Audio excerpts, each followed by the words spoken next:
दोस्तों अगर मैं आपसे पूछूं कि हमारे सोलर सिस्टम का सबसे प्यारा प्लेनेट कौन सा है तो आप में से ज्यादातर लोग बोलेंगे सैटर्न। लेकिन आखिर सैटर्न ही क्यों?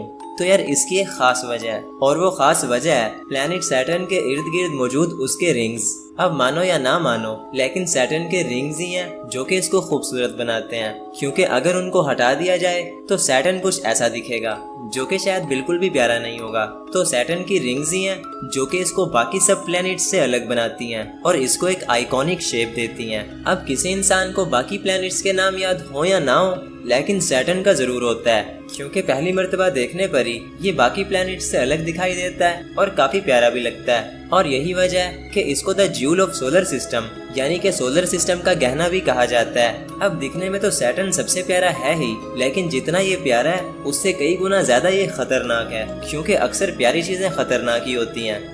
वैसे भी काफी टाइम से लोग मुझे सैटर्न पर वीडियो बनाने का बोल ही रहे थे, तो मैंने सोचा क्यों ना ये वीडियो सैटर्न पर ही बनाया जाए। तो बस दोस्तों आज के इस वीडियो में हम सैटर्न के कुछ भयानक राजों से पर्दा उठाएंगे और सैटर्न के बारे में ज्यादा से ज्यादा जानने की कोशिश करेंगे। और हमेशा की तरह ये वीडियो भी काफी ज्यादा इंटरेस्टिंग होने वाला है, इसीलिए इसको एंड तक देखते रहना। मैं हूँ अब्दुल हन्नान और आप देख रहे हैं आपका अपना चैनल इन्फो फैमिली। तो दोस्तों अगर बात की जाए सैटर्न की, तो सैटर्न को एंशिएंट टाइम से ही डिस्कवर किया जा चुका था, क्योंकि सैटर्न उन 5 प्लैनेट्स में से है जो कि बिना किसी टेलीस्कोप के दिखाई देते हैं। जी हाँ दोस्तों, आपने बिल्कुल सही सुना, क्योंकि मरकरी, वेनस, मार्स, जुपिटर और सैटर्न ये 5 ऐसे प्लैनेट्स हैं जिनको हम अपनी आम आंख से बगैर किसी टेलीस्कोप के आसमान में देख सकते हैं। ये प्लैनेट्स हमें एक बड़े से स्टार की तरह नजर आते हैं और यही वजह थी कि एंशिएंट टाइम के लोगों को लगता था कि हमारे सोलर सिस्टम में सिर्फ 5 प्लैनेट्स हैं, क्योंकि उस टाइम पर ना तो कोई टेलीस्कोप थी और ना ही कोई दूरबीन थी जिससे वो बाकी के प्लैनेट्स को देख पाते। उनको ये 5 प्लैनेट्स एक बड़े से स्टार की तरह नजर आते थे, तो उनको यही लगता था कि सोलर सिस्टम में सिर्फ 5 प्लैनेट्स हैं। इनफैक्ट सैटर्न को भी एंशिएंट लोगों ने पहले से ही देख तो रखा था, लेकिन उन्हें एक बात कभी पता नहीं चली, और वो ये कि सैटर्न के गिर्द कोई रिंग्स भी हो सकती हैं। जी हाँ दोस्तों, सैटर्न की रिंग्स पहली बार 1610 में डिस्कवर हुई थी और उनको डिस्कवर करने वाला और कोई नहीं बल्कि टेलीस्कोप का इन्वेंटर यानी गैलीलियो गैलीली था। गैलीलियो ने पहली बार टेलीस्कोप से सैटर्न को देखा और सैटर्न को देखने के बाद उसे पहली बार ये पता चला कि किसी प्लेनेट के गिर्द रिंग्स भी हो सकते हैं। और फिर 1610 से लेकर अब तक साइंटिस्ट्स को ये पता चला कि सैटर्न अकेला प्लेनेट नहीं है जिसके गिर्द रिंग्स हैं। जी हाँ दोस्तों, आपको ये जानकर हैरानी होगी कि सैटर्न के अलावा जुपिटर, यूरेनस और नेपच्यून के गिर्द भी रिंग्स हैं। लेकिन दोस्तों वो रिंग्स सैटर्न के रिंग्स के जैसे डार्क और विजिबल नहीं है। वो रिंग्स काफी लाइट हैं और दूर से देखने पर बिल्कुल भी नजर नहीं आती। यानी सैटर्न ही एक ऐसा प्लेनेट है जिसका रिंग सिस्टम सबसे बड़ा और हाईली विजिबल है। दोस्तों सैटर्न का रिंग सिस्टम बहुत ही बड़ा है। ये इतना ज्यादा बड़ा है कि इसके साइज का अंदाजा लगा पाना भी मुश्किल है। इसके साइज का अंदाजा आप इस बात से लगा सकते हैं कि इस रिंग सिस्टम के अंदर हमारी अर्थ जितने 1 बिलियन प्लैनेट्स फिट आ सकते हैं। और ये मैं नहीं बल्कि गूगल और चैट जीपीटी दोनों बोल रहे हैं। दोस्तों सैटर्न के मेन 7 रिंग्स हैं जो कि सबके सब पत्थर और बर्फ के टुकड़ों से बने हुए हैं। और अगर बात करें उन टुकड़ों के साइज की, तो उन टुकड़ों का साइज एक मिट्टी के जर्रे से लेकर एक बड़े पहाड़ जितना हो सकता है। और अब जबकि हम बात कर रहे हैं रिंग्स की, तो हमारे दिमाग में एक सवाल और आता है, और वो ये कि आखिर ये रिंग्स बनी कैसे होंगी। अगर इस सवाल का जवाब ढूंढना है तो उसके लिए हमें वक्त में पीछे जाना पड़ेगा, यानी उस वक्त जब सैटर्न नया नया बना था। दोस्तों साइंटिस्ट का ये मानना है कि आज से 4.5 बिलियन साल पहले, यानी जब सैटर्न नया नया बना था, तो उसके पास कोई भी रिंग्स नहीं थी। हाँ, लेकिन बहुत सारे चांद जरूर थे जो कि सैटर्न के गिर्द घूम रहे थे। लेकिन फिर एक दिन कुछ अजीब हुआ होगा।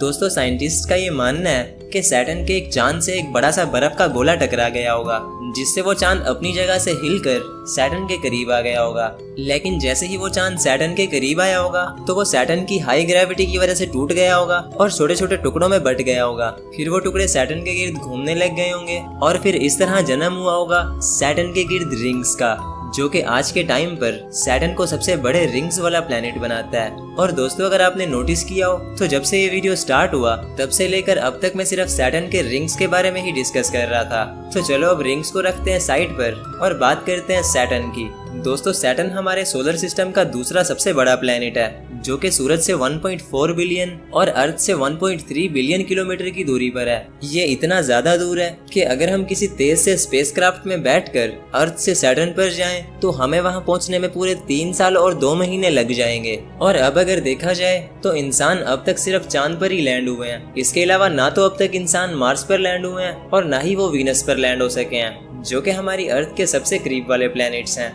और रही बात सैटर्न पर लैंड होने की, तो मैं आपको बता दूं कि सैटर्न एक गैस प्लैनेट है, जिसकी वजह से वहां लैंड होने के लिए कोई जगह नहीं है। सैटर्न एक बहुत ही बड़ा गैस जायंट है, जो कि बहुत ही खतरनाक गैसेस से बना हुआ है। और अब आप जरूर ये सोच रहे होंगे कि अगर कोई सैटर्न पर लैंड हुआ तो उसका क्या होगा।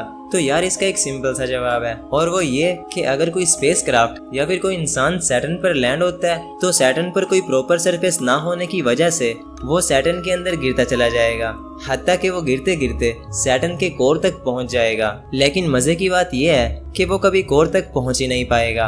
अब आप बोलोगे कि यार तू कैसी बातें कर रहा है, कभी तू बोलता है कि कोर तक पहुंच जाएगा और कभी बोलता है कि कोर तक नहीं पहुंचेगा। तो यार कंफ्यूज होने की कोई जरूरत नहीं है, मैं आपको समझा देता हूँ। दोस्तों सैटर्न पर बहुत ही हाई प्रेशर है, यानी कि अगर कोई स्पेसक्राफ्ट सैटर्न पर लैंड हुआ तो वो वहाँ के प्रेशर से ही फट जाएगा। यानी आप कोर तक तो तब पहुँचोगे जब आप वहाँ के हाई प्रेशर से बचोगे।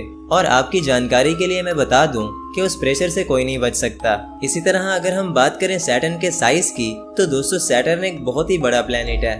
इसके साइज का अंदाजा आप इस बात से लगा सकते हैं कि सैटर्न की चौड़ाई हमारी अर्थ से पूरे 10 गुना ज्यादा है, और सैटर्न के अंदर अर्थ जितने 764 प्लैनेट्स फिट आ सकते हैं। ऐसे ही अगर हम सैटर्न का साइज हमारे सन से कंपेयर करें, तो हमारे सन के अंदर 1700 सैटर्न फिट आ जाएंगे। दोस्तों सैटर्न की रोटेशन अर्थ से काफी ज्यादा फास्ट है। जहां अर्थ पर एक दिन 24 घंटे का होता है, वहीं सैटर्न पर एक दिन सिर्फ 10 घंटे 42 मिनट का होता है। यानी जैसे अर्थ पर एक साल 365 दिन का होता है, तो इस हिसाब से सैटर्न की फास्ट रोटेशन की वजह से वहां पर एक साल 10,769 दिन का होगा। और दोस्तों सैटर्न सूरज से काफी दूर है। जहां हमारी अर्थ एक साल में सूरज के गिर्द एक कंप्लीट चक्कर लगाती है, वहीं सैटर्न को सूरज के गिर्द एक चक्कर लगाने में पूरे 29 साल 4 महीने लग जाते हैं। और इसी तरह अगर देखा जाए तो सैटर्न का कलर गोल्डन येलो है। अब ये येलो क्यों है?